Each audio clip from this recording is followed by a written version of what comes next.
curfew finds you lacing up your cheap shoes with hands that smell like vinegar. The bell is a lid on the city, heavy and patient, each strike saying, "Go inside and be quiet." You do not go inside. You turn your lantern hood till the slit is a thumb of light, and you feel for the wool-wrapped hammer, the tally slate, the pouch of lead discs stamped with the parish cross. If you like stories that take you into the jobs no one admits make a city work, hit subscribe and ring the bell. Tonight is a lesson in how warning gets hung without waking what it warns about. The wardroom is the size of a coffin tipped on its side. A beetle with a lantern like a caged star checks you for nerves and finds a few. He lifts his stick and ticks it twice against the leg of the table. That is your cue. The ledger on the plank says no, 14 in the first lane past the Rosemary Cellar. 2 fevers. Bread dole due on the 3rd day. You trace the line with a finger to remember its shape when the wind steals your lamp. Then you gear yourself the way a small soldier does. Spits on a rag, ties it over your mouth and nose, breathes through wool and hope. You step into streets that have learned to whisper. Windows glance, then pretend to be wood. A watchman's halberd taps ahead in a rhythm that wants to be music and refuses. Smoke oozes from vents and tastes like rosemary and tallow and a rumor with legs. You walk fast without looking fast. The wool on the hammer throat drinks whatever sound your hands would make. You hold a lead token warm in your palm so it will not swear at the cold nail when you marry them. The first lane tightens around your shoulders. Someone has hung garlic from a lintel like a charm against air. Someone else has scratched "Lord, have mercy upon us" in soot so softly the letters apologize for existing. You flatten yourself at a corner and let the watch pass. They move with halberds low, heads high, eyes bored on purpose. The beetle's rule is simple. You do not stir the night. You do not bang, shout, argue, or explain. You mark and move. If a cough turns a lane into a mob, you are too slow. No, 14 is a door that remembers better days. The Rosemary Cellar's twine marks it on your tally, and the ledger matches the smell. You raise the hood of the lantern just enough to see the grain. The wood is tired. Your lead disc feels heavier than its metal. You press the nail with your thumb to find the soft spot where it will bite. That is when the latch lifts. You put your palm to the wood without force. The gap, a hand-breadth high, looks back at you with a single eye that has not learned to hide. A child, too small for a proper lie, sees the slit of light and says the world's oldest word. Please. The rag on your face turns your answer into breath and cloth, not a sound. You lower the lead disc and slide the hammerhead under the wool so it will not ring. 1 tap, 2, 3. The eye flinches at the first, learns to trust by the second, blinks at the third. You feel the nail bite and settle. The parish cross stares the street down. You chalk the jam with a red tempera X that looks red even in moonlight. You write a line on your slate. 14, 2 living. You write it carefully because numbers are the only brave thing you own. The door's crack breathes once and closes. Someone inside coughs into a blanket and tries to trick air into staying. You move. The widow at number 13 is already in the lane because the curfew is a suggestion made of rope. She takes your wrist like a mother takes a child who is walking too close to a wheel. The coin she presses into your palm looks like hope until you look again and see it is just metal. "Forget my jam," she whispers. "He is dead and buried. They will starve me if they see paint." Her breath smells like onion cooked too long. Her hands are clean from scrubbing anyone who would sit still long enough. You fold her coin into the rag with the vinegar and tell yourself you have not taken it. Your chalk leaves a line on the stone where the jam will wear it down by morning. You tell yourself you have not drawn it. From the alley's mouth, the beetle's stick ticks out its sermon. Count faster. The watch turns at the next corner. You adjust your lantern slit so it is a blade and not a window. You listen for the rat catcher who sings to his animals in the dark and says fleas carry the devil like burrs. You listen for the hedge priest who blesses doorways with a handful of salt and sells absolution for a promise to keep the curtains closed. You listen for the sound of your own breath and check that it is still yours. Bills of mortality hang like damp laundry on the parish board, but you are not copying by candle now. You are making the numbers the copyists will fear. Door, nail, tap, tap, tap. The token goes on without ringing. The chalk sings only in your head. You mark the slate with a notch. You count the living because the rule says you do. 16, 3, 1 breathing hard. 18, 1 old. 19, 4, 2 silent and not in the sad way yet. You smell vinegar where someone has boiled it to steam a room. You smell brimstone where someone has fired door frames in a misguided attempt to frighten a fever. You smell rabbit stew somewhere and wish to be a rabbit. The patrol's light crawls the lane's far end. You flatten into shadow and become the shape a door makes. The watch treads by like men who have learned to scare more when they look bored. They do not pause. Your beetle would say good. Your lungs say thanks. A voice from a keyhole says a name you do not know and tries to make it a door. You do not answer. You never knock twice. That is the rule carved deeper than any church text in this job. Twice wakes sleepers and wakes anger, and wakes courage that looks like stupidity if you have to write it down later. The widow reappears in your path, empty hands held like a prayer bowl. She points at the chalk line you left that is not quite a cross. A child's eye will see it, and tell a mother, and the mothers will tell the lane, and the lane will remember longer than anyone intended. You consider the vinegar rag, and the rag considers you back. You bend and rub, not to erase the rule, only to make it thinner than fear. You raise your lantern slit a heartbeat and let the light take a look. It approves. The widow breathes, as if something in her ribs had been asked to carry a cart and found it could. Your slate grows heavier with chalk that refuses to stay small. You tuck it into the crook of your arm and move toward the apothecary's corner, because gossip breeds faster where glass jars glow. His door is shut on account of he wants to live, but the window sulks and shines. He has tied rue posies to his latch and named the price in a script that pretends not to waver. He sells rosemary tied with blue thread to men who would rather buy threads than sit by beds. He has made a paste from vinegar and pepper and would eat it himself if he believed anything he sells. You mark his steps and move on. He is a fact that refuses to be a solution. The watch turns back, and the halberds knock a lazy metronome into cobble. At the corner, a soft voice says a Latin you have heard on different lips and been told means well. The hedge priest touches each lintel with salt and whispers into keyholes that God prefers shut doors. He does good business with men who put hope in pockets. He nods to you without eye contact. You nod back without respect. Your hands both do work in the same lane. You try not to evaluate the quality of his. 22 is boarded. No. 23 has a loop of string for a latch and smells like laundry that cannot be hung. You tack a token to the post so softly that you check your own fingers for curses afterward. The wood sucks the sound into itself. Someone on the far side of the slat tries to swallow a cough and fails.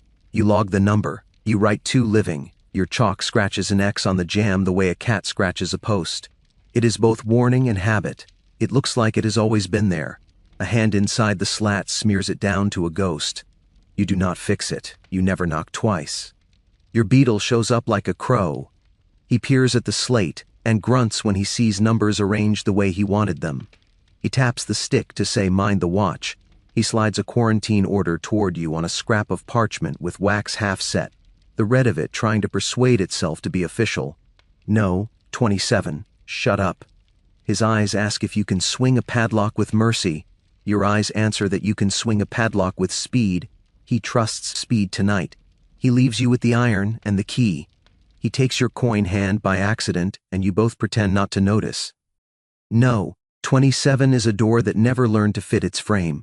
You can see breath creep through in white line drawings. You knock the ground 3 times with your staff because you do not knock wood. You read through the keyhole without raising your voice. Parish order, turn the bolt, food by ladle, water by rope, speak to me by door. No one speaks to you by door. A ladle that once belonged to soup appears and dangles. You drop 2 vinegar-washed coins into it and tell the air that bread will follow with the sun. The door turns the bolt. You set the padlock. You hang the token and paint the 10th. You write 27 for 2 breathing like someone else is doing it for them. From the end of the lane, a rat catcher whistles a tune rats hate. He swings a sack like hope and it bumps his knees, full of a kind of justice you cannot list on your slate. He tips his hat, a gesture that suggests he has seen your face on a night like this someplace else, and tells you without words to be careful where you step. You lift your feet and avoid the place where the gutter keeps secrets. A window opens a hand's width, and a hand sets down a small bundle on the sill, as if leaving it on the doorstep would make it a different act. You see a rag, a clumsy knot, and a hurrying mind. A voice on the far side says, "Take it to the pest house and say I did all that I could." You do not take it. You are not a cart. You point with your chin toward the end of the lane where the parish cart wheels squeal because the axles are tired and the men are younger than they ought to be. The window closes without thanks. You stand and watch your breath for a count of 5. You move. The night has learned from you how not to stir. The watch's lantern drifts and fades and returns on schedule. The Rosemary Sellers bundles smolder because she wants to be awake if anyone tries to make her part of a number. The widow hums, the kind of sound that keeps feet still. The child behind number 14 feet's latch sleeps or pretends to so the grown-ups can stop pretending. You tap, nail, attach, trace. The rhythm becomes your bones. At the corner where the lane meets the little market, you find work waiting like a cat on a warm brick. The Beatles' ledger had written a neat 14, and you have turned it into chalk and lead and iron. There are more 14 seconds waiting in other lanes in other hands. You are one of the hands, and you are learning the grip. A watchman decides to be helpful and announces that all is well. His voice bounces off shutters and lies down in the cobbles. Somewhere a dog answers in a way that is not a bark because even dogs have learned the rule. Do not stir the night. Your lantern slit needs oil. You pinch the wick and tell the flame to mind its manners. The rag over your face has warmed, and you feel sweat choose paths it does not usually use. Your jaw aches from carrying the habit of clenching. Your left hand is cramped from holding the slate. You shift it and it tells you its name, work. You cut into a narrower passage that qualifies as a street only because it has 2 ends. The walls are intimate with each other. Laundry hangs like surrendered flags even after dark because sleep stole the energy to bring it in. A cat with a scrap of luck left in it sits in a window and pretends not to need you. The watchman's rhythm is far enough away to give you 8 doors before he returns. If any of those doors cough, your 8 becomes 1, then none. You quicken without letting your feet learn. No. 4 on this slit of a way has a stickered notice from noon behind yesterday's. You peel it loose with your thumb and pin the fresh one under the nail head. Quarantine continues by order of parish. You add a small X that will be wiped at dawn by someone who refuses to believe in ink. No. 5 has a hole where a latch should be and a latch where a hole should be because someone smarter than you reversed them to keep a child indoors. You respect the ingenuity and hang the token where it will be hardest to hide. No. 6 has a bow of ribbon on the knocker that wants to be pretty and only succeeds at looking like grief in a dress. You brush it with the back of your hand out of a need to feel something clean, and it leaves a spot on your glove. You put your glove in your pocket and your hand on your rag, and tell yourself that your skin is a wall. A window opens at number 7 and a whisper slithers out. They will blame you when bread does not arrive. They will blame you if the token disappears and a neighbor falls. They will blame you because gravity blames the earth. You whisper back through wool that blaming is easy and counting is hard. The voice says counting is cruel. You mark 7, 2, both awake, 1 bitter. Your slate is a column of quiet decisions that will look like numbers when daylight gets the courage to judge them. Your chalk keeps breaking, and you keep biting the bit to make a new edge. Your lantern slit refuses to widen because kindness would be too bright. Your feet learn the feel of thresholds without asking the doors to move. At the far end of the passage, you hear halberd metal kiss stone again. You let your shoulders relax by the width of a coin. Your beetle's stick ticks closer from another angle because he has taught himself to be everywhere tonight. He is a crow and an accountant and will die on a Tuesday if numbers have their way. He jerks his chin at the wider street beyond and points at your slate. He asks without asking if you are behind. You tell him without words that you are 2 doors ahead of whatever he feared. He relaxes his stick by an inch. Then he does the worst helpful thing. He speaks. Hurry. It rings like a bell in lanes that respect bells.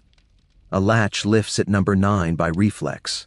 A child who has been taught to obey older advice peeks through because advice and curiosity are enemies who have called a truce.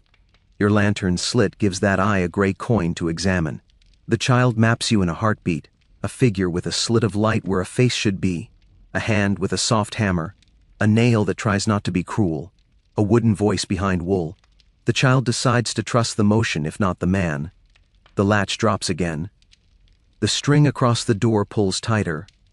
You finish the 8 doors before the halberds arrive because your muscles prefer being told to do difficult things quickly to being told to endure easy things slowly. The watch reaches your shoulder and fails to notice they have reached anyone. You step into their shadow and let them carry you the width of a horse. They go on. You peel away. The night stretches without breaking. Length matters in this job. Not the length of nails, but the length of time between noise and answer. If you stir the night, you measure your mistakes in screaming. If you do not, you measure your work in chalk dust on a slate and a smear on a jam that will pull brush hairs at dawn. You are not paid enough to choose wrong. You are paid in being able to walk home alive and look at your door without numbers. A ladder of whispers climbs the lane behind you. Someone tells someone that the tokens are going up. Someone tells someone that the cross is painted thin, which means the hand was kind or the rag was old. Someone tells someone else that the parish cart turned down the long street already, which means it will not pass under your window for an hour, and you can sleep for half of that. Someone tells someone a lie about posies working if you hum the right song. Lies are the only things that do not cough. At the corner of the market, the rosemary seller has left a small bundle on the plank used for fish when the world is healthy. It is tied with thread colored by a bargain. The note under it says, "For the woman at 13, the widow, the one who knows how to clean." You pick it up because hands that do this at night are allowed to break the rules of delivery if the delivery breaks no rules. You drape it over her latch and tuck the knot so a passerby won't find it true at a glance. You write on your slate that a rosemary happened. The beetle will hate the grammar and forgive the action. You slow at the alley where the dice tent in daytime turns into a bad idea at night. It is shuttered now, door barred, tilt table growing a thin coat of dew. Its cellar smells out of a crack like money with a cough. You ignore it because that world begins at noon, and you live in a clock that never points there. Your last job in the first lane is a door with a hinge that has been measuring patience for 10 years. It will squeal if you ask it to comment on the weather. You do not ask it anything. You feed a nail into soft wood where the hinge shadow breaks up the grain and put the disc at a tilt that says important without saying emergency. You paint the chalk X so slender that a house cat could erase it by thinking. You stand back and let your lantern slit see if humility reads as warning. It does to you. It will to the right sort of neighbor. It is the wrong sort of neighbor you fear, and they do not read in the dark. A watchman clears his throat to tell the world he is not dead. He is near enough that his breath could guess your name. You pull your rag off your face for a second and let your skin remember unfiltered air. It does not enjoy the lesson. You retie. Your hand smells like vinegar, chalk, wool, and the metal of coins you did not take. You give your slate a last look and run your finger down the notches. You have counted the living and given them shapes. You have hung the warnings that will not wake babies. You have honored the rule that keeps lanes from becoming arguments with pitchforks. Your beetle will act like this was inevitable. You know better. You made it happen with 3 small tools and a coward's lantern. If you are still with me, tell me later in the comments if you would have rubbed the widow's chalk thin or left it like a shout. Tell me where you are watching from and how your town marks danger without waking it. You pull back into the wardroom at last and hand the slate to the beetle. He sniffs and compares your numbers to the ledger's wishes. They match enough to make a morning copyist nod. He grunts and swaps your chalk for bread, as if the two belonged on the same scales. You set the wool-wrapped hammer on the plank and watch it steam like a dog between jobs. You pour a thimble of vinegar into your hands and scrub the night from your knuckles. The beetle's stick ticks. Count faster again, as if there were any faster left in your bones. Through the open crack in the ward door, you can see the lane begin to imagine dawn. The rosemary smoke thins into a lighter lie. The rat-catcher hums a final verse to an audience that has stopped pretending it will leave for good. A hedge priest tramps his salt home and dreams of a parish that believes in doors more than they believe in breath. The watch halberds hang from their straps like tired arguments. Your lantern slit blinks once, twice, and goes blind. You set the lead token pouch on its hook. You tuck the padlock into the shared box where locks go to argue about righteousness. You put the chalk in a cup and a line of powder falls on the plank and looks like snow. You do not think about the child's eye because thinking is a door you cannot shut. You think about numbers because numbers are the only doors you can lock from both sides. The beadle signs his name on the ledger like a man stabbing a pig. He coughs the cough of someone who has forgotten the taste of new air. He points at a fresh line farther down the page. There will be more doors tonight. There will be more warnings to hang without stirring. You tell your hands to be steady when they find wood in the dark. They nod. They are old enough to follow orders when your head wanders. You stand, adjust your shoes, flex your fingers, and lift your kit with a tenderness you save for very few things. The hammer is a friend who does not shout. The chalk is a tongue that learned whisper. The tokens are a choir that only sings when required and then only one note. Your rag smells like something that remembered to try. You step back into the lane because lanes are hungry. The bell that closed the city at dusk will open it again later, but it will not be for you. You live between bells. You do not stir the night. You move it, precisely, the way a careful hand slides a sleeping child into a better position without waking them. You are not thanked. That is its own kind of receipt. You walk to the next lane and lift your lantern and find the first door and test the grain and breathe. The token in your palm is warm now. It will cool on wood. Cool things are safer. Warm things make mistakes. You are learning to be cool. Your eyes water once and you blame the vinegar. Your throat scratches once and you blame the rag. Your chest tightens once and you blame the straps of the kit. You do not blame the work because the work cannot change. You can change. You make yourself into the shape of someone who does not wake sleeping streets while he stains them with warning. You succeed enough to go on. When you reach number 14 in the next parish, the child's eye is not there. Another door, another count, another chalk whisper. The rules do not care about stories. The stories learn to care about rules. You lift the hammer, and you make the smallest sound you know how to make. Curfew does not rest on the second night. It crouches. Daylight left the city stiff with fear, and now the streets exhale what they learned to hold. The wardroom sweats candle grease and vinegar. Your supervisor, who can make a cough sound like an order, nudges the rota toward you with a knuckle. Day 1, hung. Day 3, dole. Day 5, straw. Day 7, swap. You repeat the litany because routine is a kind of spell if you put your mouth around it properly. If the behind-the-scenes choreo of how a city pretends to be calm is your thing, tap subscribe and ring the bell. We're walking the 7-day thread, knot by knot, without waking the block. You knot the colored tags before you move. Yellow means provisions due. Blue means coal in cold months. White means an infant inside and neighbors instructed to hush bells and voices when they pass. Red is already in the paint pot. You drag the hemp through your palm to warm it so the knots lie obedient and crisp. The beetle counts the discs with a rhythm that could be dice if we were allowed fun. Pewter mostly, a few real lead, all carrying the parish sigil that used to look like piety and now reads as payroll. He drops a master ring of keys into your pouch with the weight of an admission. If you're holding that, someone else is not. The city has learned its own choreography. A bellman waits with the noon list rolled tight like a throat. Pesthouse wheels are being greased 3 streets away. You can hear the squeal become a purr.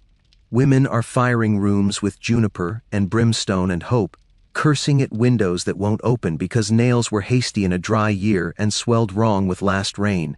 The brewer's yard smells like wages and lies. You can tell who worked all day by the way they stretch when no one is looking. His foreman angles in before you reach the gate, smile polished to a private signal. He lifts a coin and lets it blink. 1 hour, he says, so I can roll a cart quiet at dawn. He wants a delay between the token and the token's meaning. Delay is a form of hope. Hope makes clusters. Your supervisor arrives without footsteps. Tournament rules are for lords, he murmurs. Contagion rules are ours. The foreman keeps smiling like a blade that refuses to admit it is steel. 1 hour, he repeats, and now the number is a challenge thrown into your palm. The rota has you starting at the alley called Knife and ending at Pudding because names make jokes when they can. Day 1 is done.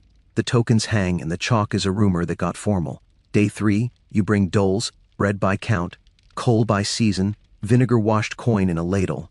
You learn to knock the ground with your staff, not the wood. The sound is low and polite, a sound that says the door can choose its own hour to breathe. You speak through keyholes as if the key were still inside. Better air that way. You plant your words shallow so they won't sprout. At number 6 on knife, an ink bottle tips when your elbow imagines it is alone. The blot eats half a number. 6 becomes 8 if read by a tired candle. You reassign fast before your mind can play with guilt. The watch's lamp crawls the cobbles like a slow insect. You press chalk into the original jam and wipe the wrong one with vinegar until the soot smear looks like a breeze-practiced art. The boy with the comma scar is a shadow that decided to help. He slips your hood a posy as if a handful of rue could outvote a flea. Against bad airs, he says. You tuck it near your chin and thank him with your eyes because a mouth is for measured words. At a shut-up house you feed by pole ladle from a second-story window, you get the usual questions without the grammar of answers. Is the beadle angry? Are the neighbors angry? Is God angry? You say the same sentence 4 ways. The parish is feeding you. The parish will open on warrant when days stop burning. The parish knows your address. The hand that reaches for the bread is a geometry of bones that used to be a glove. You write hunger in the ledger with a tiny mark you promised yourself you'd only use when your throat had to swallow twice. Down pudding, a washerwoman leans from a dormer with a vinegar-soaked letter pegged to a string. She wants you to drop it on the coroner's plank. People will mail you anything if you act like a post. The paper drips an argument into your palm. You fold it and let it hiss in your pouch, while the bellman's noon calls throw names like pebbles at the square. He is careful not to say households when he can say persons. Households are maps, persons are tally. By midweek, you can tie a yellow rag with your eyes half shut. The knot means provisions due and also buys pity from hard neighbors. Coalmen use the sign to make a habit of the lane. Mercy can be taught if it saves backs. A hedge priest shows to bless doorways. You let him put salt on thresholds because salt does not cough. The rat catcher boasts that fleas carry the devil like burrs and offers to show you an armful of bites as proof. You tell him to show the beetle. He laughs the laugh of a man who lives by being believed more than he needs to be correct. In the wardroom, a second slate hangs behind the shelf of stale ink, hidden like a sin that pays rent. You did not see it until the beetle put his body between you and the shelf. 3 houses are mysteriously spared on that list: a counselor's cousin, a room full of silk, a midwife protege of a woman everybody calls aunt. The tin counterfeit that showed up on knife last night came from one of those addresses. You felt the wrong weight, and your stomach calculated future lies in the time it took the nail to find grain. You logged the truth and wrote a note to commit it slower next time. That is the barter routine teaches. Accuracy traded for breath in the lungs tomorrow.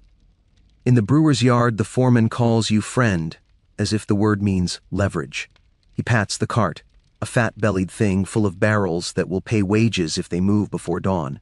He offers you a second coin, larger story, same metal. You imagine its spend. You imagine a cluster because you chose to imagine a cart first. You imagine the bellman reading 4 names where none need be read. You tell him you will mark his door on the hour the rota demands, and he tells you his men will mark yours later. You picture your own jam in red because you heard a cart. You swallow chalk dust and move on. Night 3. The dole round teaches its tiny humiliations. Thrice on the stones with your staff, the door and the voice negotiate whether a rope can carry a pail or a ladle can carry a coin. You speak through keyholes. Teeth make their own grammar. A child sings a verse about angels who fly over crosses but forgets the last line and hums instead. A man with the wrong kind of breath informs you brimstone cures fear if burned at dawn. He is wrong about brimstone. He is right about fear needing a schedule. Drama chooses the corner you are about to reach. The ink bottle you righted earlier becomes a curse when a patrol turns the angle and pours lamplight down your route. You must reassign the token to the right door before light makes the wrong one public. You walk with the confident speed that looks like belonging. One hand draws the disc, the other peels the nail out sideways so wood does not cry. The lamplight crawls. Your hands reverse error with a competence you did not ask to own. The watch regards you, sees your kit, sees your posture, and decides to prefer order over curiosity. You breathe behind the rag like you just stole from a saint. Day 5 is straw. You will never respect straw until you see it black with yesterday's sweat and ringed with spots that have their own smell. You inspect pallets by sight only. You do not touch unless you must. You teach a family how to carry bedding outside without knocking the cross off the jamb, because knocking the cross down is how you get shouted at by neighbors who invented their goodness an hour ago. You log fever when skin shines dull and eyes cipher. You log song when a room chooses to sing instead of scratch. You log silence when silence has the wrong temperature. The brewer tries again on day 5 because men like this keep oaths with their mouths and break them with their mornings. He wants till dawn. He says his carts whisper when they are frightened. He wants this block to wake to bread and yeast and pretend nobody brought a crowd together for ale on a plague week. Your answer is the token in your hand. He says it is only tin. You say it is weight. He rehearses a regret, shrugs, and walks away counting where he will not have to. Your supervisor's hiss travels along the alley like a habit. Tournament rules are for lords, contagion rules are ours. The bellman reads at noon and the street holds still to be counted. Names come like a rope tied to a boat. Men who plan to be brave choose to be respectful instead. Women who plan to weep tighten jaws like sailors. Children who plan to laugh watch adults and imitate. You never hear the names properly because the bell fights the vowels and because your mind is on verbs. You write sequestered for one house, shut up for another, opened on warrant for a third where a midwife has been begged. Respited for midwife feels like cheating until you see what she makes out of breath and time. You pull your hood lower. You write like the letters might run if you don't pen them hard. Night 6 drags a cartwheel. Pest house axles groan as if they know the way. The men driving learn to make jokes that don't require laughter. They nod like fellow tradesmen recognizing a tool. You nod back because you don't know how else to greet men whose work ends where yours claims it won't. They turn toward the river. You turn toward the midwife's alley, where a yellow rag and a blue and a white hang like prayer flags on a mountain nobody wants to climb. You stop under a window where a boy has hung a tin disc on a string and is pretending to be you. He knocks the stones thrice with a stick and speaks to his cat through the keyhole. He lowers a spoon with a coin in it, ties string to a broom and hoists it like a charity pole. The cat is unimpressed by the municipal gesture. The boy sees you and snaps serious, as if being witnessed made it an exam. You salute with your staff. He salutes with his stick. He tucks a posy of rue and lavender into your hood like a signature. You let him. Superstition is cheaper than failure. Back in the wardroom, the beadle has laid out counterfeit phrases to watch for, opened on order in a hand that isn't ours. Plain tin discs without stamp. You hold a fake and feel its reluctance to be weight. Your stomach knows better than your eyes. Beside them sits your ledger, and a column of tiny marks that would look like dust to people who never had to live with them. Hunger, fever, silence, song. You add one for fear loud enough to hear from the street. Your supervisor reads your shorthand as easy as numbers, and nods like a man who grew into his job by shrinking from every comfort. Day 7 is exchange. You bring fresh discs because pewter turns into a talisman if left too long. Regulation demands new metal by the week. You make rounds with your hood slit thin and your rag wet and your patience mended. Doors open just enough for rope. Ladles lower with the smoothness of muscle memory. You swap disc for disc, fresh for tired, bend nails back, feed them forward, hush wool on wood. You touch chalk where rain pared it to a rumor and make it a sentence again. You cross your own cross, not proud, not ashamed. The brewer's hour lands when the sky is pewter waiting to be sky.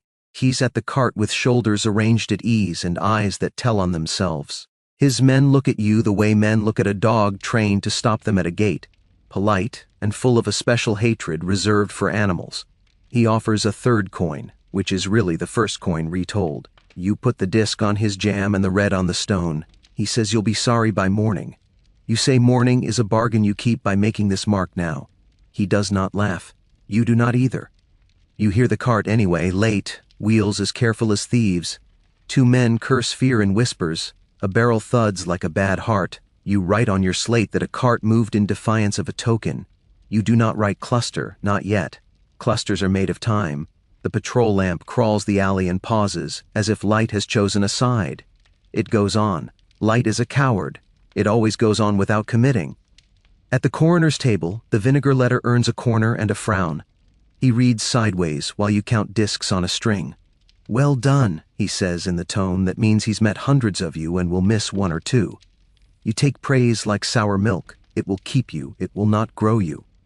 He shifts his badge to his cool side and mutters that fired juniper makes men feel clean without making rooms cleaner. You don't bother arguing with belief. You only log whether belief pays coin or cough. Near dusk, a room sings.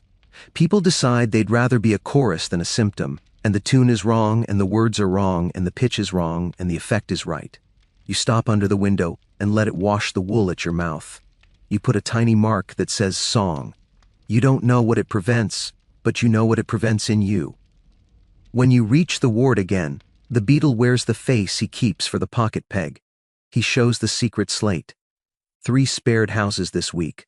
Someone paid enough to turn the bell. He says nothing else because saying would make it bigger than his coat. He tucks it away, coughs, and mentions the patrol saw the brewer's cart and chose to forget. "Did you forget?" he asks, not looking. You raise your slate with the neat line and his mouth approves without smiling. You sleep on a bench because home is across too many lanes. The kit becomes a pillow. The chalk sits like a dead candle. You think about verbs like they are tools. Sequestered is a barricade that does not look like one. Shut up is a door with a voice on the wrong side. Opened on warrant is a key. Respited for midwife is a sash a prince wore once then forgot. You borrow it for women who work in blood and patience. You fall asleep mid-prayer to a god called routine. Day 7 ends the thread by turning into day 1 again. Exchange rounds into first marks. 3 crosses go away. 1 returns because sand and milk wiped it at dawn and called it obedience. 4 yellow rags become string for other purposes because poor people do not believe in single-use policy. You do not scold. You not more. The master keys weigh your pocket like the future pretending to be a tool. The pest house cart sings its iron song. The bellman clears his throat where names live. The boy with the comma scar appears where you left room for him. "Does your book ever get full?" he asks. "It does," you say. Then we get another and pretend the first one was the worst. He offers to carry the chalk because he's seen you bite it to make edges. You give him the broken nub because broken things are safe ways to learn. He bites and pulls a face. "It tastes like rules," he says. You ruffle his cap with a knuckle because you will not touch his hair with this hand. You cut through the alley where the cart will pass when it returns lighter. A woman steps out with a ladle and asks if vinegar coins buy faster prayers. "They don't," you say, "but people who smell like vinegar sometimes forget to be cruel." She nods as if you gave her the best rumor of the day. You chalk a tiny plus by her number. Not for prayer, for remembering. The brewer is waiting at his door when you return for the final swap, the way men wait to be angry. He shows an opened by order chit forged in a shaky hand and complains it should have worked. You show him the parish stamp and touch the good ink.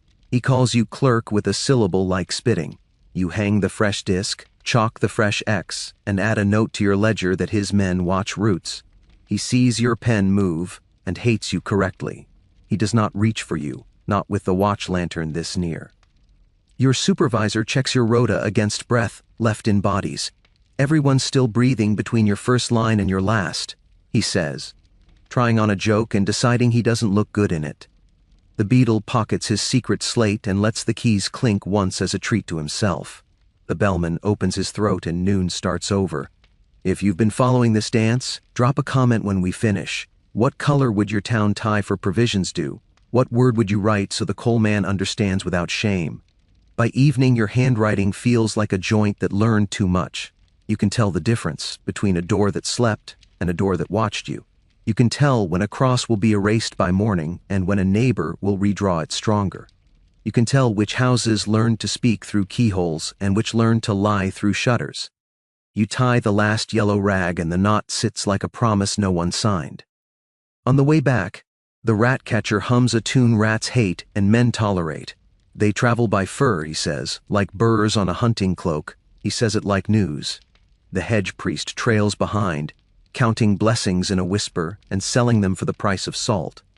The apothecary ties rue to his latch and writes out a recipe that will do nothing except keep hands busy.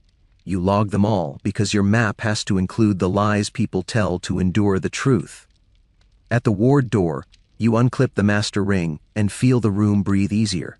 The beetle ticks the stick against the tabletop, not impatience, just punctuation. Your supervisor takes the ledger the way a careful man takes a sleeping child. He turns the pages and follows the tiny marks, the hunger dots, the fever strokes, the song curl, the silence line.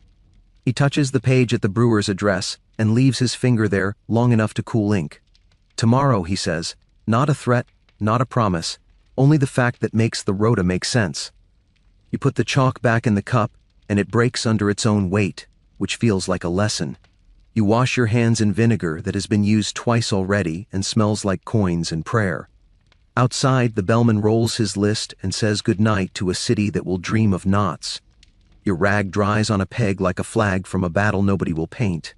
The 7-day thread sits behind your eyelids. Day 1 hangs. Day 3 feeds. Day 5 lifts straw and refuses to forget. Day 7 swaps. A door opens a finger, a ladle lowers, a rope creaks. A voice learns to use a keyhole. The brewer's cart remembers how to be quiet and fails eventually. The boy with the comma scar learns to taste rules and hates chalk in a way that will save him from becoming you. The beetle's secret slate scratches your conscience without writing your name on it. Your kit sleeps. You walk home through a lane you did not mark today, which is as close to freedom as you get. A cat stares like a witness you can live with. A window breathes a little and does not speak. A broom lies where a child left it after playing public servant and forgetting the last line. Your street smells like boiled onion and wood and a candle that tried hard. You lift your latch with fingers that still think they are working and close your own door softly enough to make a rule of it. When you lie down, your mouth repeats the litany without asking you first. Day 1, hung. Day 3, dole. Day 5, straw. Day 7, swap. Your hand flexes in the dark, remembering how a nail feels when it finds the grain and how a rope feels when it is trusted. Outside, a watchman announces that all is well with the magnificent certainty of a man who will never touch your ledger. Inside, you echo him under your breath, then correct him with smaller words. For now. For now. Midnight is the hour when rules pretend to be blankets. You bring a wool-wrapped hammer, a token warmed in your palm, and a face that tries very hard to be a door. The lane pinches at both ends. A pot of vinegar hisses somewhere behind a shutter. Garlic dangles in the shape of a braid at a latch like a tired serpent. You count your breaths because the beetle is not here to count them for you. If watching how a single door can teach a whole street what fear will pay for is your thing, stay with me, and later tell me in the comments if you would pin a warning to a healer you might need by dawn. You set your lantern slit to a peel of light thin as a knife. The midwife's lintel wears fingerprints of scrubbed chalk from nights other hands tried and failed to leave a cross. She is popular because she puts babies into a world that makes poor room for them. She keeps rosemary at her window and a kettle that has learned all the lullabies. If she wears a token, her neighbors will starve their own sick rather than risk the brush of her door. If she does not, her lane becomes a wick. The rope around your kit reminds you are not paid to be a philosopher. From the mouth of the alley, the cousin of a councilman slides like a stain looking for cloth. He keeps his hood up and his voice down. Pass by, he says, soft enough to tempt. I will hold the lane. He looks like a guarantee and sounds like a favor. Favors breed fevers. You file his face under promises made at night and do not write it yet, because writing is a bell and bells wake sleepers. Behind him, a surgeon with a coat that smells like vinegar and soap mutters that black charms and science are the same thing to a frightened street. He carries a packet of needles and the look of a man who uses his hands more than his mouth. Get it done, he tells you without asking what it is. Then come help me keep breath inside the chest next door. Sanctuary bells peal once from the chapel. 1. Not the riot ring, not the flood, not the rope that breaks men out of their habits. A single note to say, God is not asleep even if the city has decided to pretend it is. The sound draws watchmen like moths and neighbors like moss. It draws your choices together so you can see the seams. You have two orders in your pouch. One is the token that warns, the other is a writ to shut the house outright. The first buys time. The second buys obedience. The writ sleeps under a damp cloth because its wax had to travel. The damp makes your palm cold and promises to betray you if anyone sees steam. The midwife's door hums at its own pace. A low chant, maybe a prayer, maybe a list of instructions to a baby trying to come the wrong way, maybe the stove speaking the language of hiss. You knock the ground thrice with your staff, not the wood, because you have taught yourself that doors obey ground better than they obey men. Through the keyhole you speak, perish, order, warning. Not a shut up, not yet. Your mouth tries to make the words feel like a pillow, not a lid. A ribbon of garlic is woven into the latch. It tries to make you believe in thread. You lift it with 2 fingers and let it fall. A hand from inside touches it and taps twice to say someone heard you and does not need more words. You hold the token flat to the jamb to feel the grain. The wood is tired but honest. You could hammer softly and paint thin and be gone in a breath. The cousin says, "Pass by." He promises to post 2 men at the end of the lane to keep the curious out and the steady supplied. He calls the midwife a necessity for the next 7 births that were already bargained by the city when it set its prices too low. He tells you he will remember your courtesy. He spells remember the way men who count coins spell it. In your other ear, the surgeon says the lane is already a wick, and that pretending it is straw will not stop sparks. He wants the cross to make the street grow quiet enough for sleep to do some work. Your body rehearses both motions: tap, nail, token, paint, done. Or lift the damp cloth, fetch the wax, press the seal, shut it tight, post the padlock, invite a riot. Your feet like the first more. Your duty likes the second better. Your supervisor's whisper chases you between the choices. Tournament rules are for lords. Contagion rules are ours. You breathe the vinegar rag until the smell becomes counting. 1, 2, 3. You decide the order in which the orders will land. You will hang a token you cannot pretend not to see from the middle of the lane. You will keep the writ alight and hidden until the midwife's own mouth tells you whether obedience is the only thing left that can save her. You will write device where others say charm, because device is an argument and charm is a sermon, and you have no appetite for pulpits tonight. You set the token. The wool around your hammer eats the sound like a kind dog. The nail sinks. The pewter quivers and then sits. The chalk X rises out of red slurry thin enough to permit dignity and thick enough to be a letter. The lane inhales. The cousin's shoulders do not drop. He waits. The surgeon nods at the sound of something opening behind you. You do not turn, you paint, you speak into the keyhole again, warning only, not shut, not if air follows rules and neighbors read signs without rewriting them. Behind you, the surgeon's stoop has become a tent without canvas. 2 women cradle a boy whose mouth has forgotten which way to breathe. A lad presses a warmed brick at the boy's feet and tries to pretend it is a hearth. The surgeon looks at you once, and you go to your pouch for the note you wrote for such hands. Respited for midwife. You press it into his palm with a glance at the cousin that says, "This word is earned, not bought." He snorts, which in his language is praise. You join the brick brigade for 3 breaths, and the boy's chest opens like an argument you chose to win. He sleeps badly, but he sleeps. A watch trumpet cuts a rising shout near the end of the lane. You feel the pitch before you hear the alarm. The cousin's 2 men perform the task he promised, standing side by side without liking it. Their posture says holding the lane, but their eyes say calculating the angle of retreat. You could make a different show now. You could lift the damp cloth, display the writ, set the wax, and ride the moment. The trumpet blade in the air would slice the mob's edge into 2 polite lines for a heartbeat. It is tempting. You keep the writ hidden. Temptation loves a crowd. Writs prefer rooms. The surgeon mutters science under his breath and then mutters black charms as if testing whether either word will draw lightning. Neighbors shift. A priest touches the garlic ribbon with 2 fingers and warns against talismans sewn under bodices. He does not accuse any one woman. He accuses the idea of women who get results. You note device in your book where you might have written charm last week. Graduate to your own vocabulary, or it will graduate without you. A wise woman you know by her shoulders slips a silk ribbon into your palm as if handing you a secret note from a bored saint. Keeps breath steady, she says. Not as a miracle, as a tool.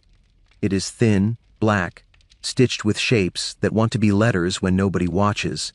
She closes your fingers over it and says, "Names matter, but they should not be written on skin." You tuck it into the ledger at the page where you leave space for things you cannot itemize. You hear the cousin breathe differently when you do not shut the door outright. He will accept a token. He will make it mean not what it says. He says as much with a little shrug you dislike. "You have chosen time," he tells you. "Good. I can buy more of that for us." He walks to the end of the lane and speaks to his men like a man distributing pie. You wonder what crust is made of when favors are hot. Inside, the midwife unlatches to the width of a hand. She binds her mouth and nose with clean linen and peers at the X with eyes that do not panic easily. "Thank you," she says, "which you do not need." "They will let me fetch water?" she asks, which you can answer. "By rope," you say. "By daylight with the yellow tide." She nods and plans with her jaw.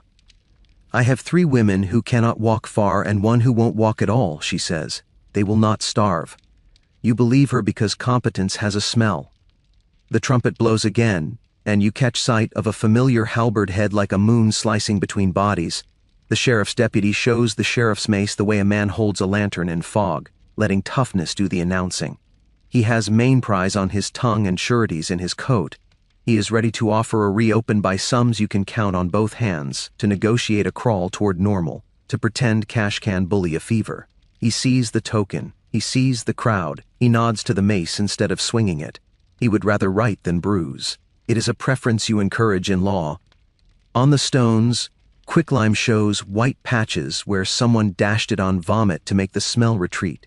You admire the habit even when it turns brave people into statues without meaning to. The sharpness stings when you breathe around the rag. The boy on the surgeon's stoop stirs and lives enough to ask whether angels have tokens. The surgeon says yes, and that they prefer them painted clean and updated weekly. He is not cruel, he is matching the world to the boy's measure. The cousin returns with his voice adjusted to sound ordinary. He says, "She will work quietly, as if announcing a stew." You raise your ledger where he can see a blank next to a name he thinks he owns. He reads the blank correctly and adjusts again. "She will work with supervision," he says, and glances at the priest and then at the surgeon and then at you. You decide which combination of eyes is less likely to sell a house for parts. The writ sits in your pouch and invites you to fail at discretion. A gust lifts your damp cloth an inch, and steam forgives itself for being seen. The lane takes a step toward you as one animal. You lower the cloth and put your body between curiosity and the only fire in your pocket. The cousin's men do their job for once. The trumpet gives the watchmen a better way to spend their faces. The lane sighs and claims its own quiet again. You retreat 2 houses down and write device in your book, where someone else would draw a little picture of a devil. You sketch a quick line that says garlic ribbon kept in place. You add another that says vinegar pot on coals. You do not write charm because charm invites speeches.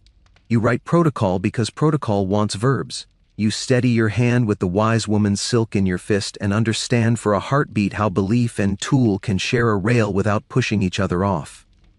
The surgeon asks for your help carrying the stoop patient inside.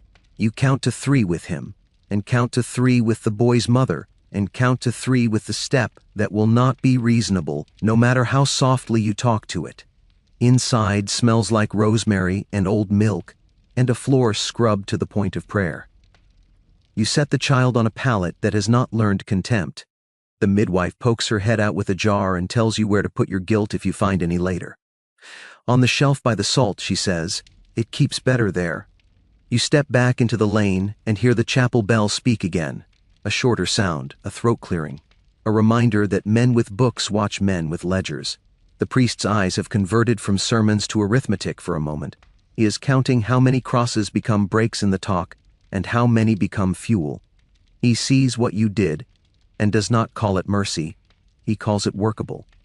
He blesses the latch quietly and leaves the garlic ribbon exactly where he found it. Dawn is still an hour away, but your duties begin to think like morning. Coroner's men will empanel after sunrise, and the words misadventure and neglect will look for places to sit. Main prize will be offered by men who own saddles. Sureties will be pledged by men who work with ropes. There will be a ward meeting where the sheriff's mace leans against a plank and your handwriting will be asked to behave. Your job is not to foresee, but to arrive with verbs that can take weight. The watch trumpet tries a different note, something between reassurance and hurry. A neighbor mutters that if the cross stays, she will not fetch milk for her own mother. The surgeon says milk will not be needed there. The wise woman eyes your ledger and realizes you have learned to write her existence without giving anyone a hook to hang her on. She nods once and pockets the silk ribbon you gave back because evidence is dangerous even when it keeps breathing steady. You check your damp cloth again and your wax, and you decide whether to do what the writ was built for. The lane has calmed by the margin. The cousin is satisfied enough to postpone threats. The surgeon has 2 pairs of hands more than he did when you came. The midwife has rope in her mouth and a list of needs in her head. You do not shut her door tonight. You make that decision and then you write it. Choice is nothing until it is words. Your hand makes a mark next to her address that means token hangs, writ unserved, priest satisfied, surgeon consents, cousin warned. It is 4 strokes any other man would mistake for a printer's twitch. The beadle will read it like a novel.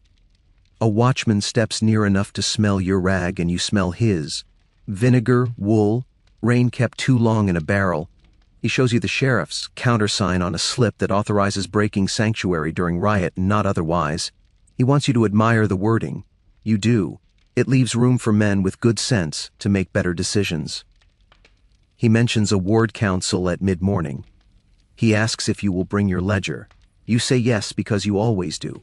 You leave the lane exactly the way you found it, except for the 2 new shapes you brought, a token and a letter where a lock could have been. You knock the stones thrice at the next house without having to think. You speak through a keyhole and your voice has learned to fit.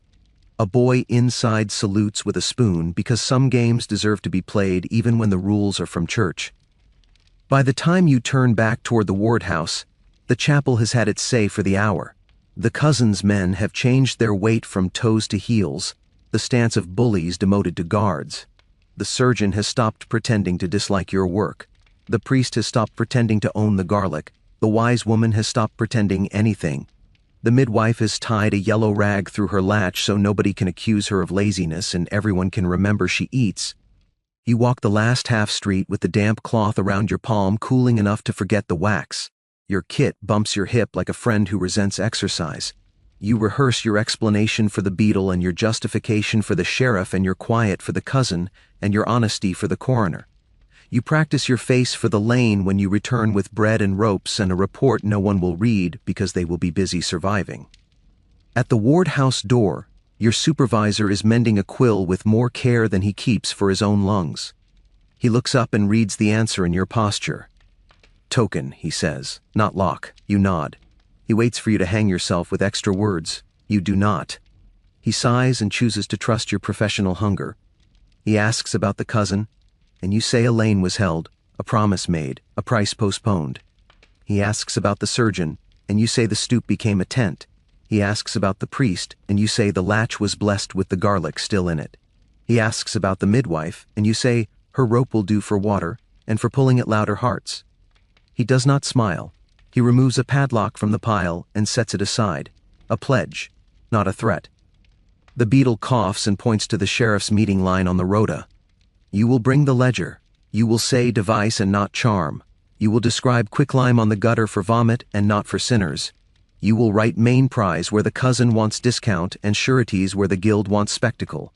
You will say shut up only when the room has run out of smaller words.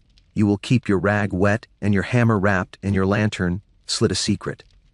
If you're still with me, tell me later whether you would have lifted the damp cloth and made obedience first, or if you would have let the lane breathe the way we did. I want to know which word you would choose under a window full of watchers. Your answer will not wake anyone. It will teach me a trick for the next lane. You take the writ from your pouch and lay it on the plank near the lamp so it can dry back into a threat no one has to see. You draw the token for the next street and warm it in your palm because metal likes hands that plan. You pull the silk ribbon from between your pages and look at the shapes stitched there and decide they are letters from a language that believes in steadiness. You put it back where it will keep the corner of your resolve flat. You drink vinegar water because it uses your throat without asking it to speak. Outside, the sanctuary bell counts another short mercy. The sheriff's deputy lifts the mace and puts it down. The cousin's men decide to be tired. The surgeon makes a list. The priest closes the chapel door with the care of a man who has learned not to slam. The midwife ties the yellow rag in a knot that sailors would praise. The lane, which earlier wanted to be a story, becomes a place again, exactly as narrow as it was at dusk. Step into the next darkness and find the grain of the next door. The hammer lays its wool cheek against wood, not a caress, not a blow, a necessary touch. The token lifts, the chalk breathes. Your ledger stays open to the page where you wrote device, not charm, and where a little mark means a woman you will be tempted to call, brave, will be lazy about eating if no one bangs on her window with a pole ladle. You walk as quietly as a good lie. You work as cleanly as an argument you do not have to shout. The city sleeps where it can. Where it cannot, it performs sleeping so well the act becomes a kind of rest. You guard that performance with soft metal, soft wool, soft words. You will be blamed by men who do not favor soft. You will be thanked by women who do not have time to say more than a nod. You will be judged by a council that eats while it thinks. You will not stir the night. You will move it precisely. Torches gutter until the night looks moth-eaten. The city gates are barred and sulk beneath their iron. The guilds stand in knots with cudgels resting like extra bones against their shins. The counting house under the grandstand swallows candlelight and spits policy. Your beadle taps the plank twice with his stick, a schoolmaster's mercy. Copy fair, copy fast, copy flawless. If you want to watch a single sheet turn riot into a price tag, hit subscribe and ring the bell. This is where mercy gets itemized while the wax is still warm. You square the parchment with your palm and taste vinegar through wool. The council's resolution is a rope you must braid without letting it look like one. Grace for all phrase within the marks set by the ward, in exchange for immersements to be paid at the chests and service to be rendered at musters. The words are taut, practical, smug. You leave the escape hatches the sheriff's required. Save treachery, save malice aforethought. Save knives drawn unprovoked. Save doors opened by force during shut up. Your quill hisses like a whisper that volunteers for guilt. The room smells of rosemary and brimstone and accounting. Tallies of immersements lie bound in twine like bundles of sticks an angry god would enjoy. Recognizances wait for thumbs to become signatures. X's lined up like fence rails against weather. Ward padlocks sit in a neat toothy row, spit-polished laws that would like to bite. The sheriff's mace leans against a barrel and listens better than most men in the room. The priest rubs his forehead, as if the argument inside needs friction to start. The cousin's steward plays with his signet, the way a cat plays with string and patience.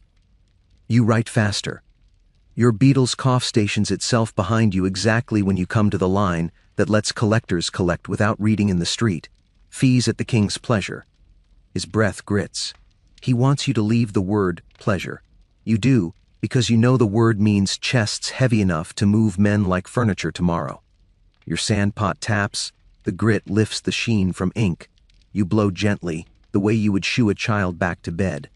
The letters go matte and mean it. A flare blossoms near the armorer's lean-to. Heat finds oxygen and pounces. You and two boys run before anyone names you heroes. Buckets appear in hands that preferred cudgels 2 breaths ago. Wet wool hisses on embered planks like a choir of snakes deciding to be reasonable. The boys grunt in a rhythm that keeps flame from learning to climb. The crowd holds its breath because fire teaches obedience. You throw, and smoke agrees to be argument instead of feast. The armorer mutters blessings on iron and on you and on buckets and then on nobody because he is not a generous man. Back at the plank, you find the bereaved mother from the lane standing in the curve of candlelight. Her hands are small engines that have forgotten idle. She sets her only coin on the wood with a sound that pretends it will carry. 5 words different, she says, voice built from splinters. Save the midwife from the cross. She is not asking for your theology. She is asking you to write 5 words that will keep babes from being born alone and neighbors from breaking windows. and the midwife from hiding like a hunted animal. The beadle's cough shifts to your other shoulder. You can feel his disapproval drill grain by grain. The cousin's steward is not looking at you, which means he is looking very hard. The sheriff's eyes do that small thing you have learned to love and fear. The priest smells the coin the way men of prayer smell choice. The room takes a breath that is not air. You grip the quill and let your hand hover above the line where a clause could be spliced like a smuggled fish. Save the midwife from the cross. It would be a hook that drags a single door out of a net. It would also invite 20 more to shout the word midwife at their own lintels until language wore thin. You count to 3. You count to 3 again, because the astrologer, out beyond the tent flap, has shoved the lucky hour forward, clouds thickening like lies. You copy the proclamation straight. Your refusal is neat, almost handsome. You hate it. Your beetle loves it enough to say nothing. A runner appears at the flap with a face that thinks it has good news. He opens the trap under the dice tent, not with hands, with habit. The cousin's men go down into the cellar where bribes keep cool. Pouches thud in the dark with the sound of meat put in a larder. The steward does not avert his eyes, he edits his smile.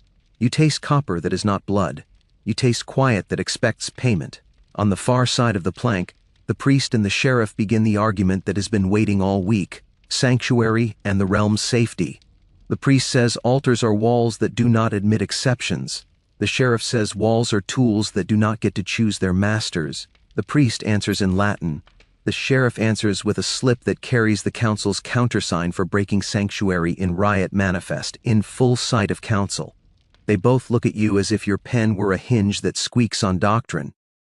You bend your head and do the work that never shouts and always decides. You make duplicates as if the press had learned to breathe. You slide one copy to the sheriff, one to the priest, one to the steward, one to the guildmaster when he pushes forward, smelling of leather and resolve. The guild comes to the plank with cudgels tucked under elbows, faces trained to look like patients. "We'll pay," the guildmaster says. "And march," he adds. "And remember." He loves the last verb and uses it like a cudgel. Your beetle points at the empty space reserved for marginalia, and his eyes ask whether you'll copy the note that someone sent from the cousin's desk, a soft little sentence that reads, "Keep this quiet," a whisper pretending to be a statute, a lock without a keyhole.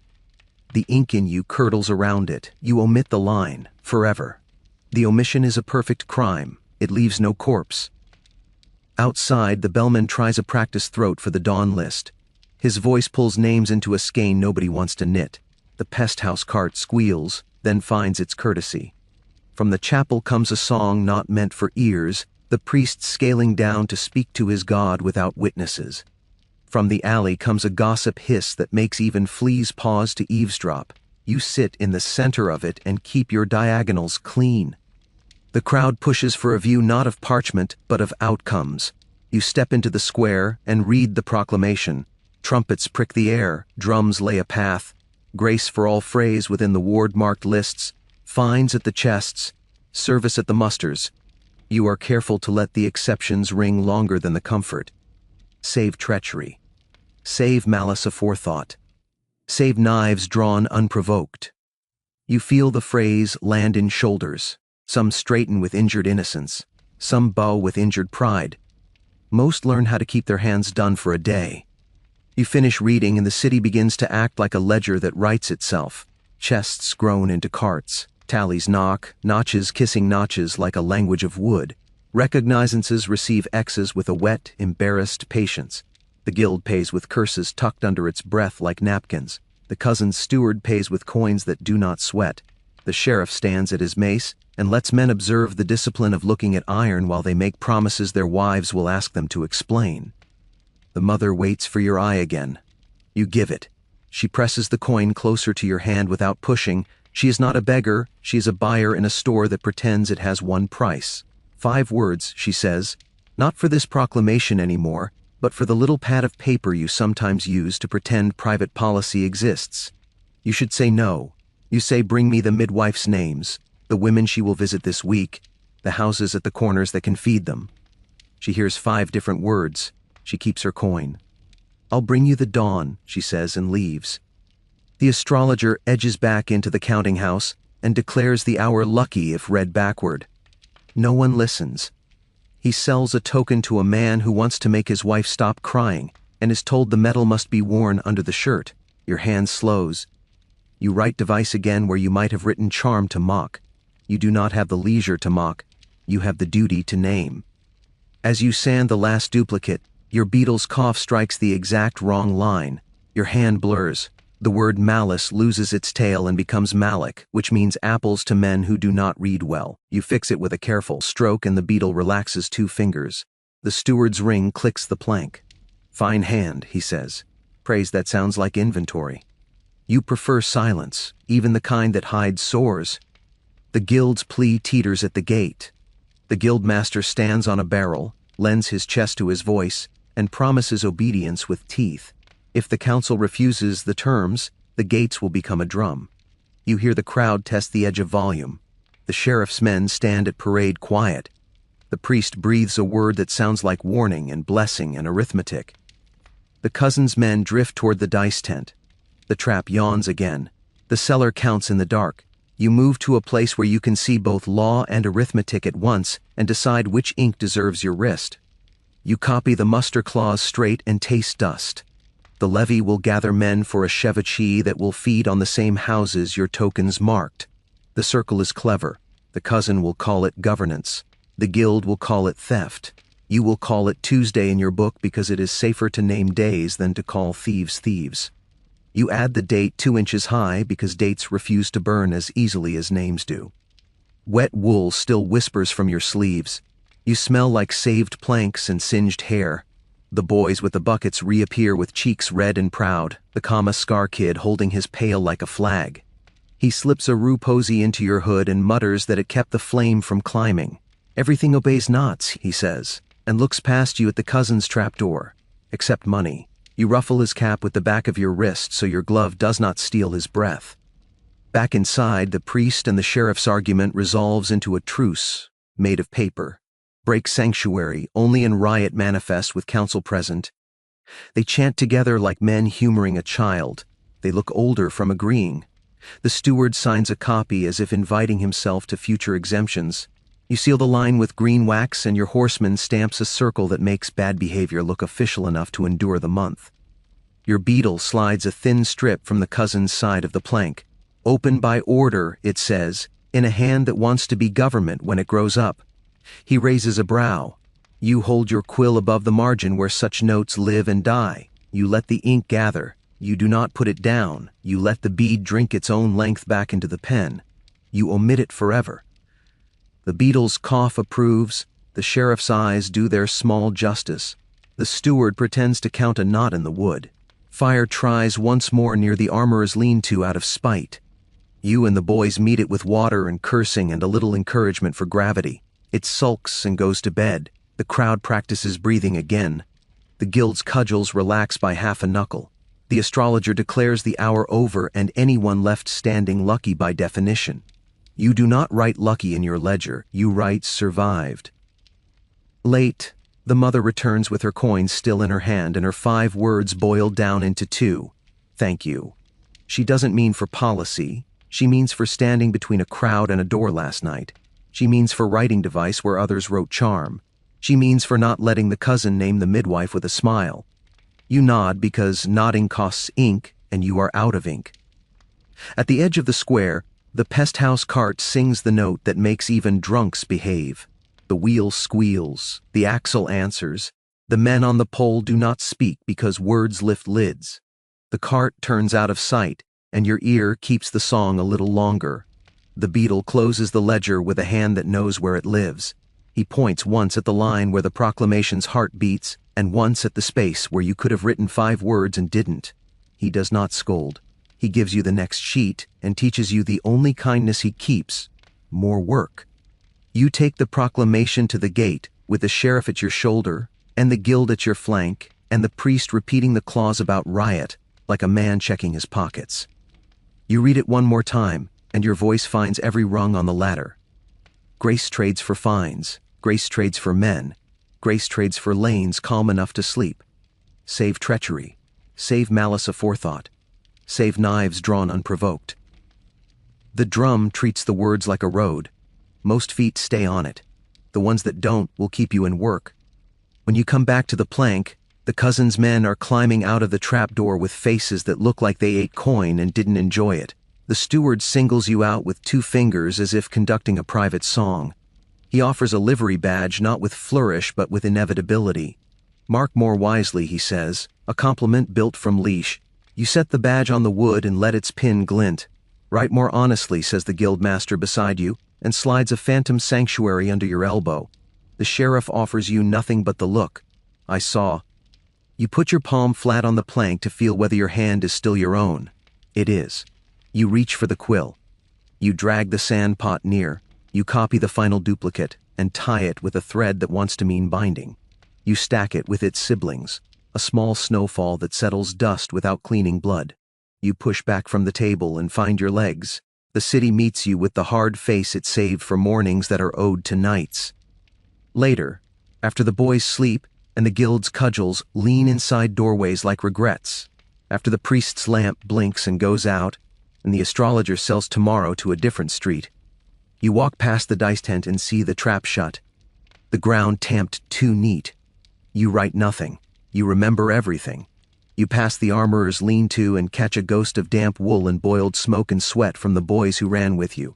You pass the midwife's door and see no smear, no new token, only the yellow rag tied in a knot the sailors would praise. You breathe and do not call it prayer.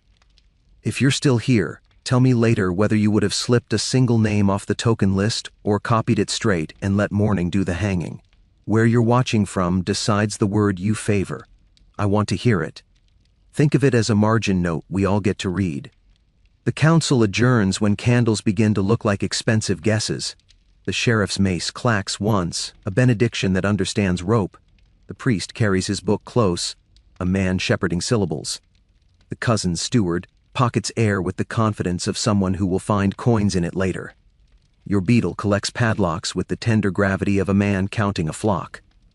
The guildmaster counts men the same way. You count verbs, decide, omit, obey, hang, hold.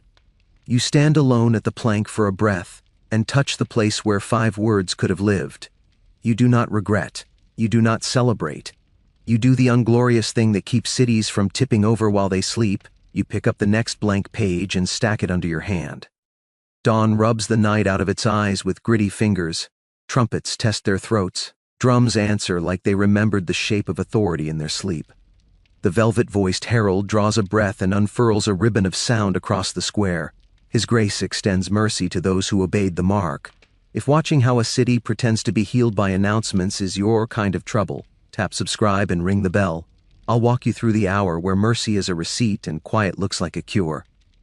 Doors show their crosses like bruises that learned their letters. Red, thin, or fat, depending on whose hand kept the brush steady, and a scatter of yellow tags for provisions do that sway in the new light as if wind could erase policy. The midwife's lintel wears the yellow instead of red. The knot sailor tight are compromised between riot and contagion. I keep my face still because faces can provoke policy. The favorite brewer strides past token doors free as air. Free looks expensive this morning. Women hold their breath as he passes. One spits without being noticed. The boy's mother folds to the cobbles without asking the ground permission. A neighbor's arm arrives fast, not tender, all function, and sets her upright as if grief were a package with a handle. You carry paper, the way some men carry knives, duplicates slip from your pouch in a snowfall that settles dust without cleaning blood. One to the sheriff, one to the coroner, one to the guild. Each gets the same clean circle of green wax, the horseman raised like a permanent opinion. The sheriff lays his copy beside the mace and gives you the look. I saw. The coroner takes his with the hand that wrote misadventure for a midnight death that everyone knows didn't come by accident, and the sigh he breathes over the seal helps nothing and admits everything. The guildmaster reads only the lines that taste like coin. His eyes flick to the claws save knives drawn unprovoked and stay there long enough to make the cousin's steward glance over. Banners come down in long, wounded sighs.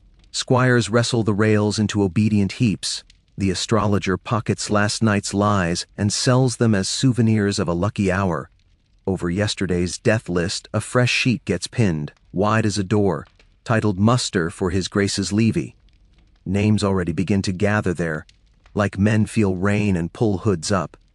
The cousin steward stands within arm's length of the muster sheet and lets that be a sermon.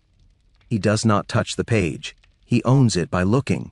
You think, for the first honest time, that these tokens bought not health but compliance, not cures but quiet lanes, not mercy, but a harvest of fines and men who will bleed later in a different field and call it service. Chests of fines groaned into carts with the tired sound sugar makes under a spoon. Recognizances receive their X's, awkward, repeating like stuttered promises. Vinegar-washed coins clink in ladles lowered from upper windows by rope, a daily barter by pulley, money one way, milk the other. Words hanging between like laundry. A last rosemary bundle smolders in a brazier near the ward door. Someone keeps waking it to make the smell of clean be louder than the memory of last night's fire. The cousin steward peels himself off the shadow of the muster roll and approaches. The livery badge sits in his palm like a small verdict, enamel bright, pin sharp. Mark more wisely, he says, and the courtesy of it tries to wrap a leash around your throat. Behind him, the guildmaster waits by the well, arms folded on a chest made for work and argument both. Sanctuary, he offers without lace. Till the pest lifts, you'll not be fetched if you stand under our door. The sheriff does not compete. He says nothing and lets his eyes do their small blade. I saw. You have the beadle's pouch today, because he trusts your habit of returning with everything heavier. Under the proper roll and the fair copies, under the spare chalk and 2 dry rags, lies the second slate. The spared addresses, the cousin's cousin, the silk warehouse that somehow failed to catch chalk, the midwife's friend who owes no coin and still bought quiet. Your fingers know the weight of the slate the way your tongue knows vinegar. Either the guild gets it and remembers your name with a stubborn gratitude, or the cousin gets it and your door learns what red feels like from the inside. Safety under a patron's cloak, or war under a guild's banner. Keep your post and tighten the rag as you walk, or sleep under sanctuary eaves with men who make a practice of courage and a game of starvation. The herald reads mercy again, as if repetition will make it accrue interest. The brewer's men carry a barrel between them and pretend it is empty. They share a grin that means the watch's eyes are pointed elsewhere today. The watch scratches their beards at the trumpet and remember jobs that require them to look serious. Your supervisor pushes you toward the counting house plank with a knuckle. Fair, fast, flawless, he mouths. Because if the day can be gotten through, the night might let us live again.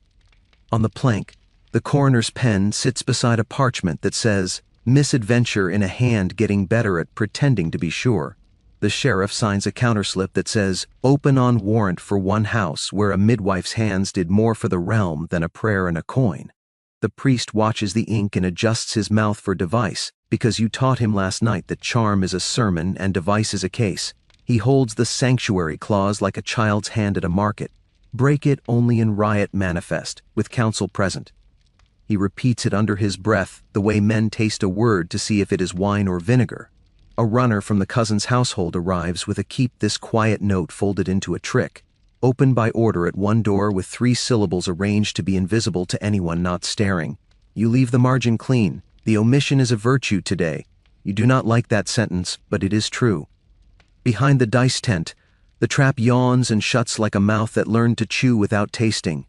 Men descend brisk and rise slower, pockets heavier, faces rehearsed. The guild sees and files it in their vault of remember. The cousin sees the guild seeing and smiles as if tired. The sheriff sees everyone. You press sand on a wet line and listen to the grit tell you that today's policy wants to be tomorrow's custom. That is the kind of sentence that builds itself into a habit while no one is looking. Bread dole at 3rd bell, coal promissory at 5th. On the 7th day from first mark, discs to be swapped. Your ledger grows the tiny marks you invented when there weren't enough nouns available and somebody needed to express the shapes of hunger, fever, silence, song. The boy with the comma scar lingers near your elbow and offers a posy he made honest with his hands. Against bad airs, he says. The phrase has been said to you 400 times this week, by apothecaries with silver in their windows and by rat catchers who sing to sax that squirm. You tuck the posy in your hood anyway. You have learned that the value of rue is how it occupies a palm. The mother finds you by the plank. Her coin is still her coin. She holds it out, then takes her hand back. You did not write 5 words different, she says without accusation. You wrote the midwife a yellow knot instead. She is measured, nearly calm, because exhaustion fits her voice better than fury ever did. You'll watch that door, she says. It is not a question. You nod. She returns the coin to a pocket that will need all of them later. The coroner wants a runner for a house where a man missed his step in the dark. You deliver the scroll out of habit and pity. You carry the word misadventure carefully as a cup you shouldn't be drinking from. Outside that door, a line of chalk curled into a blessing will be half rubbed, and the widow will blame her own hand. You think again about how often we sell neatness as law. The muster sheet flaps like a flag for a war nobody in this square will call by its name. Boys stand under it and posture taller by half a hand. Men stand under it and revise their plans for winter. The cousin steward pins a small note to the bottom, names taken here to be credited to obedience with the mark. He has turned the cross on the jam into a ticket for a different march. You put your fingers on your own wrist to check whether the skin there has learned to look like brass. The sheriff walks parallel to you without looking. You will be asked whom you belong to, he says to your shoulder. Practice your answer before they ask.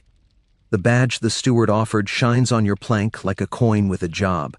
The guild's promise of sanctuary sits in your pocket like a pass that would cost you every other door.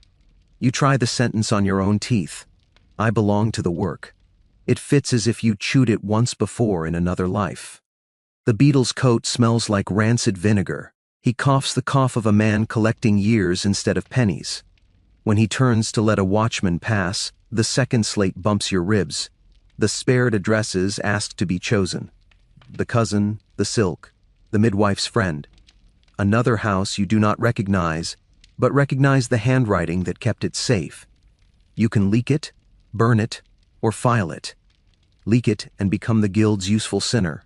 Burn it and become no one's, including your own. File it and let the cousin's arithmetic keep winning until it runs out of chalk. Your fingers become jurors you did not summon. Drums call the last proclamation of the morning. The velvet voice airs mercy like laundry. Obedience to the mark, he sings, and fines levied according. The guildmaster stands by a chest that creaks with coin and nods as if paying were a sport he can still win. The priest makes a small sign and then a large one. The coroner gathers his parchments with a careful hand. The cousin steward hands you the badge again. It will keep you dry, he says, as if rain were law. The guildmaster says, I will keep you fed, as if hunger were grace. The sheriff doesn't say a thing, not even with his eyes, which is the worst mercy he knows. You choose with your feet first. That's how choices get made in cities. You walk toward the well, not the steward. It is halfway between both men and has water no matter who argues. You slip the slate under your arm instead of into another man's hand. You let the wood warm to your ribs for 4 strides, for 8, for 12, feeling the grain press a map of its own into you. You stop by the brazier, where the last rosemary bundle hisses like an opinion. You tilt the slate toward the smoke and do not lower it. The guildmaster watches, the steward watches, the sheriff does not.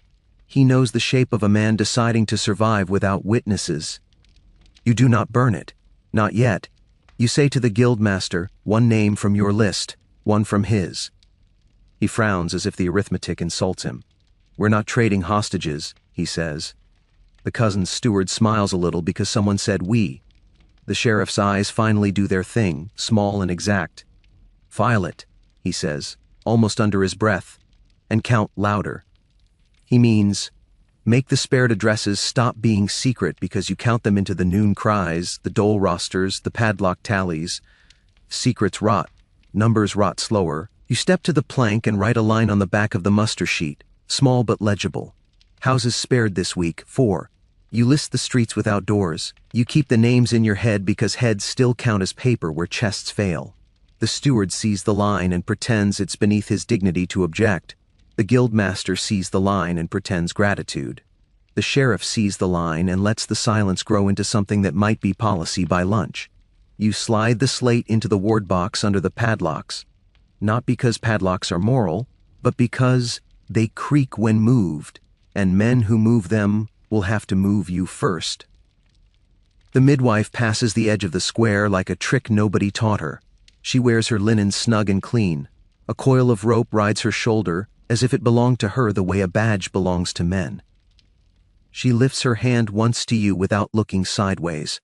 You answer with the smallest tilt of a ledger that hand signals can interpret as help. You know which doors she will visit. You've written notes on 3 of them and a song on one because last night they sang instead of scratching. At the chapel, the priest lowers the lamps with a care you'd use for eggs. He catches you watching and gestures with the wick. Mercy is useful, he says. It is not a virtue by itself. He means men in velvet use the word today to train the crowd to stand where they could be counted. He means he prefers honesty and will forgive the rest later. You nod and do not confess your choice about the slate because confession is a habit for people who have time left. The rat catcher whistles a tune rats hate, and men pay him to keep hating. Fleas carry the devil like burrs, he says as if news. You make a half mark that means we already bought that sentence 3 times and it still fits. The apothecary hangs a fresh posy of rue on his latch and writes a price that deviates from yesterday's. Buy a coin you could find if you wanted war. You don't. You need him alive to dispense vinegar in little bottles that turn fear into ritual. By noon, the bellman has a new list. He reads the dead the way a river reads a bank. One by one, no time for adjectives. The square holds still, a photo before cameras, a silence before argument. He does not say households when he can say persons. He doesn't have to. The doors say households. The red says households. The yellow says households. The muster sheet says households later. You are the hinge that let this swing without stirring the night.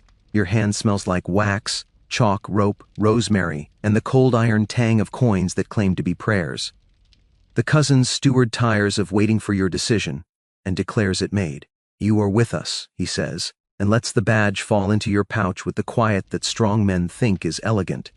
The guildmaster hears the click and says, "Sanctuary holds," and then, "Softer when you want it." The sheriff hears neither sentence because he listens in a higher octave. "Bring the ledger," he says, "for the council in an hour. They will want your words, not your opinions." He means, keep talking like a wall. The boys with the buckets show off their blistered palms. You praise them with verbs instead of promises and they swell like sails. The comma scar hero offers to carry your chalk because last night you bid it to sharpen, and he wants to look useful. You let him, because usefulness is the narcotic we can afford. He asks if letters always bite. You say only if you sharpen them. He laughs and promises to learn. After, he adds and means after 100 things that come between boys and learning: hunger, work, a levy, a cough. You walk a last circuit of the square because your feet still believe that motion answers questions. Fines flow, chests argue with carts, watches swap shifts and invent posture. The rosemary ember gives up and becomes ash. A woman throws a bucket of gray water into a gutter and washes last night down to the river. At the ward door, the beadle hangs the padlocks so they clack like teeth. He sees you pause, and for once his cough is almost a forgiveness. "You kept the midwife," he says. "Good." He says it like a sentence he would not hear himself utter last year. Pest changes grammar. You stop at the dice tent. The trap is shut and dusted with neatness. It asks to be ignored. You make a note anyway, and call it floor timber replaced because euphemisms travel farther in councils. You move on. Your supervisor brushes crumbs off the plank and sets a fresh sheet where your words will add weight to men who hope to feel heavy. "What did we buy?" he asks without asking. You set your palm on the page and answer with what you will write. Not justice, obedience, not cures, quiet, not safety. A map of who will pay and who will march. He doesn't blink because blinking would make it more true. You end the morning where these stories always end, at the edge where duty turns into decisions you will have to live with even if you do not live. You take the badge from your pouch and look at it until the enamel stops pretending to be pretty. You take the guild's unsaid promise and hold it until you hear the cost. You take the slate in both hands and carry it back into the ward and file it under padlocks that squeak. You put the key on a nail high where only tall men can reach. You leave the window unlatched so air has at least one business to conduct without permission. Then you do the smallest, bravest thing you know. You sit at the plank and write what happened in a hand no man can accuse of poetry. You write the proclamation as it was read, not as it was meant. You list the doors that wore yellow instead of red, and why the yellow is a rope and not a pardon. You record the brewer's passing, and the mother's folding, and the coroner's misadventure, and the chests that groaned, and the levy that will take men whose names were written by wives today in hope. You log that the priest said device, and the apothecary sold rue, and the rat-catcher whistled, and the cousin smiled, and the guild remembered, and the sheriff saw. When you are done, you leave a line for later, because later will come with its own verbs, meaner and more precise. You breathe, you rub your eyes with your wrist, so your hands do not borrow your face. You step back into the square without stirring anything except a ribbon on a latch that flutters to remind you wind still exists. The herald finds a last proclamation in his book and reads it as if tone can forgive content. Men clap because clapping is easier than thinking. Women nod because nodding has not gotten anyone arrested so far. Children look for cats. That's the morning after the warning. A city cleaned on paper. A crowd arranged by ink. Grace at a price that spends the poor twice. Tokens that worked the way a shepherd's crook works, not to heal the sheep, but to keep them in the right field until the owner decides the next pasture. If you've got thoughts on what you would have done with the slate, leak it, burn it, or file it, drop them in the comments. Tell me where you're watching from, and whether your town ties mercy to a badge or a bell, and if this long walk through a quieted city taught you anything about how power sings. Subscribe and ring the bell. We've got more doors to notice, and more verbs to get